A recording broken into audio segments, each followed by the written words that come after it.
Hello, everybody, and welcome to another episode here on Milwaukee Beer Review. As always, I'm Josh. I'm Ross. And we are returning to Chicago, Illinois tonight. We are finally going to, at least on the channel, try the first three versions of Goose Island's Bourbon County Stout, the 2024 release, which came out on Black Friday of 2024. Kind of an exciting-ish lineup this year. A little smaller lineup than what they've had in the past. Definitely. Only 5 beers this year. This is 3 of them. Yep. So, I'm excited. We did try these on Black Friday. Yeah. You try them on Black Friday. However, I always think there's a little bit different when you drink them on the bottle. Also, let's be honest, Black Friday, we were already 3 or 4 breweries in at that point. We were. Had a couple other beers on our palate. So I'm really excited to try this on its own. I think it's an interesting lineup this year. Yeah. One of which I was very excited for, which we'll get into. But why don't we just crack right into the first one? All right. So we are going to kickstart this thing with the base Bourbon County Stout. This year's variant of the base comes in at 14.7%. This is your typical Bourbon County Stout.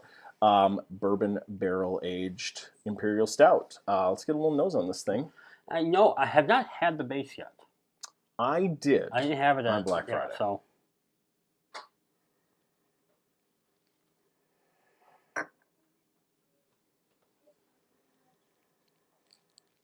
So it's very traditional BCS, the base. I mean, you get some like fudginess, you get a little vanilla, you get like nice barrel char. I mean, it's pretty much what you expect out of it.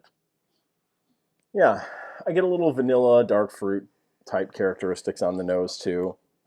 It smells like Bourbon County Stout. Exactly. I mean, it just does. So, all right, give it a go. Cheers. Cheers.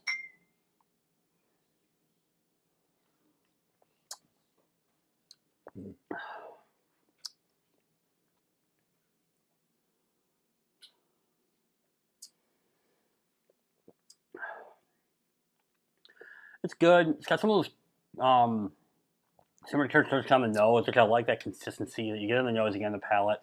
I will say this. I feel like I've had other years' base, and I've liked them better. You said dark fruit, and I am kind of picking that up a little bit on this, which I don't always get out of the base BCS.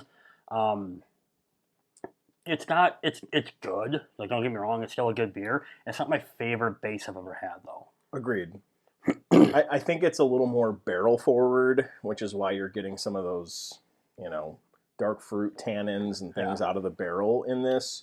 You're not getting as much of kind of the traditional like fudgy vanilla kind of sweetness. It's a little bit more of a barrel forward base BCS this year, I think. Yeah. Again, still good.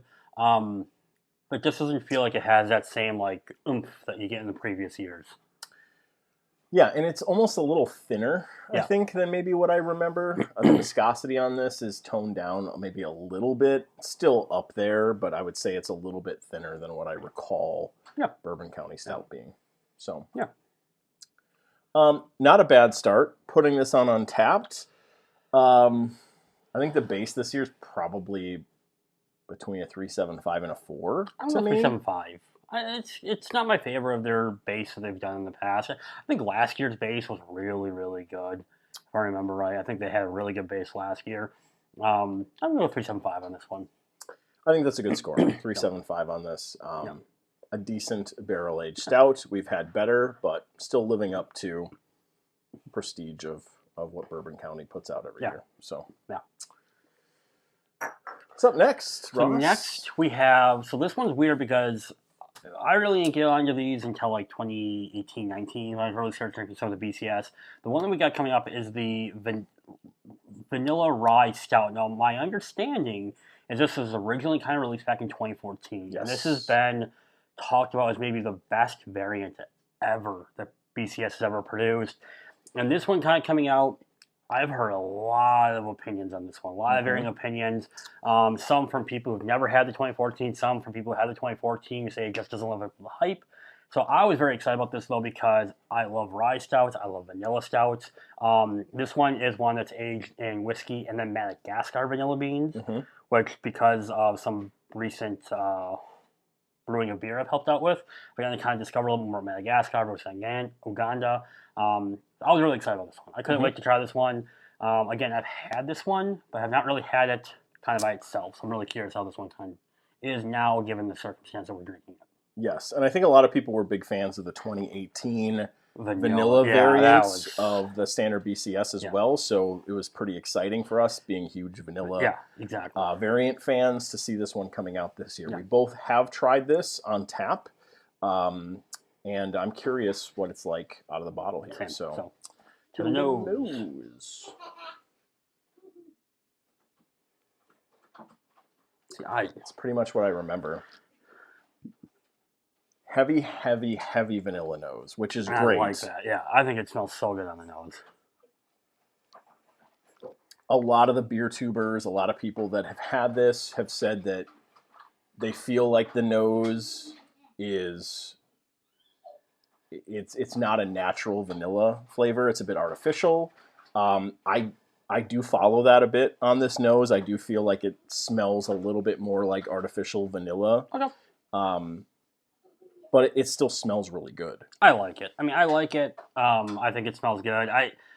Because of some of the... Well, I'll get into it when we try it, so I'll talk a little bit about that. So let's try it out. Cheers. Cheers.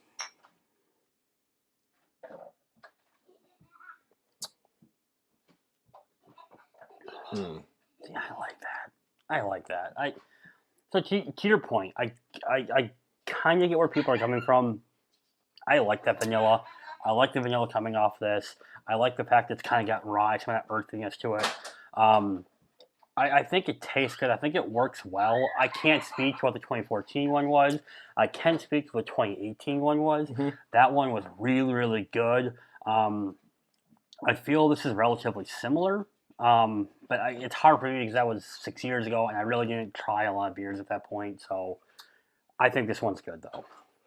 It is for sure punch you in the face vanilla. Like, it's vanilla, it's strong vanilla, and it's good. I'm enjoying it. I think it's a very good vanilla stout. I do, similar to the nose, I do feel like there's an artificial nature to this. And it's a powerful vanilla character, both on the nose and on the palate. I'm curious how this ages and where this thing is like a year or two from now. I have several of these in the cellar that I plan to age. I think this will get better as that vanilla character kind of, dissipates a little bit in the beer, and it might blend in with the stout characteristics a little bit more, and you'll get less of that, and I might like it even more. But even as it is today, fresh, and that vanilla is hot out of the bottle, I still think it's a really solid vanilla stout. The one thing I'll say is, again, because I started kind of helping out with brewing some beers recently, we're using vanilla. I've tried different vanillas with what we've done. One thing with Madagascar, though, I think Madagascar is overly sweet. And I think there's other vanillas that would have worked better with this, in my opinion. Like Ugandan vanilla? Ugandan vanilla is one I think of off the top of my... Which I've tried. I can't speak to a lot of other ones, but I do think Madagascar is a bit sweet, where Ugandan has a bit more of earthiness to it. And with a rye, I think it would have worked better, in my opinion. Which is why I think somewhat people are saying what they're saying about the artificial, because it's a bit contradicting. You have a rye, which is kind of that earthy, a little bit more, harsh spirit. And I think rye has a sweetness to it too that's probably amplifying some of that in there as well. Yeah, so it's, again, I like it. If we're going to go on Untappd, I'll just go right into it. I'm going to still give it a good 4.25. That's where I have this one at. I think it's really good. I think it's tasteful. I'm not going to pick it apart because I had something in 2014 or I enjoyed something in 2018. I still think it's a very good beer. So, yeah, I like it. I'm probably going a 4. I'm not going quite as high as you, but I would put this above the base. I would rather drink this over the base this year. Completely agree. Completely agree. And I love vanilla, and it's a good character on this beer, so I'm going a 4. Okay, all right. What are we finishing off with? Last is the macaroon variant. So another controversial one, I think, a little bit this year. I mean, they did Biscotti a couple years ago. And yeah, that was last year. Was that last year? That was 2 years ago. Yeah. No, Biscotti was last year. That was 2 years ago. Doesn't matter when it was.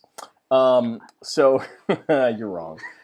So this is brewed with coconut, ginger, our favorites, adjunct in a beer, cacao nibs, and natural flavors. So going for kind of that macaroon dessert style beer here with this one. So two kind of desserty, you know, not that this, I feel like this series is always a bit leaning dessert style, but they've had variants that are not as well. So get a little nose on this thing.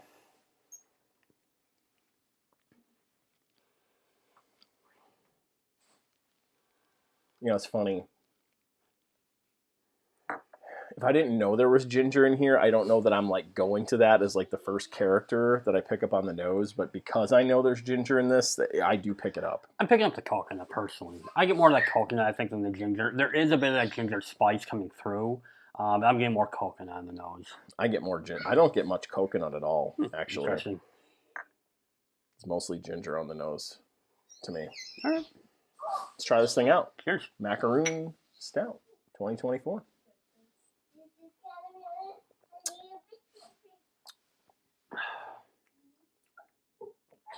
Wow. You know, it balances out well with all the flavors in this. I mean, really like once you get on the palate, you get that coconut, you get like a nice ginger like notes to it without it being like overpowering. But that chocolate really comes through. It's a good fudgy chocolate too. It's not like a bitter chocolate, which is really nice about this. Yeah, it's got a really nice cacao nibs or cocoa nibs chocolate component to it. The ginger's there, but it gets buried by the coconut on the palate and kind of the chocolatey characters. It's there, and it adds like a bit of a spicy note to it, but it's not like ginger in your face. No, we've had some ginger beers and like this, I think it balances really well. It does. It's very complimentary. And overall, I think for a dessert style Bourbon County release, I think they did this pretty darn well. Yeah, I think this is one of those beers, in my opinion, that it's done a lot better than I think my opinion on it is as far as like palate goes and everything. I think it's done really well. This is one I did not expect to enjoy. Yeah. Like going into this year, I saw this one come out. I kind of read the variants. Like, I don't think I want that one because of some of the but some of the more dessert forward beer variants I've had in the previous years. I wasn't really looking forward to this one. I actually really like it though. I do enjoy it. Me too. In fact, I might actually like this the most out of these three variants, to be honest with you. It's right in the middle for me. Okay. Well, for me, I'm actually going 4 1/4 on the macaroon. I think it's a little bit of a step up for me over the vanilla. I think that will probably change in a year or two, where I will probably flip the results on these. But I think today, fresh out of the bottle, I feel like this one hits the mark a little bit more than the first two. So I'm going to go 3.75, but I like it more than the base. Okay. I give them both the same score. I get that, but this is somewhere between 3.75 and a 4. I'm going to go 3.75. It's still good. It's really good. Yep. It's just not something I gravitate towards a lot of times. Fair. But they did such a good job with it. It's hard to give anything below that, so it's really well done. All right. Well, the first 3 variants of Bourbon County Stout from 2024 in the books here on the channel. Have you tried these? I know a lot of you out there watching these kinds of videos probably have, but let us know what you think about these 3 beers in the comments. Check us out on the rest of our social media channels. We are on Instagram, we are on Facebook, we are on TikTok, we are on Untappd. We are also here on YouTube. So like, comment, and subscribe, and we will see all of you in the very next episode. Thanks, everyone. Bye-bye.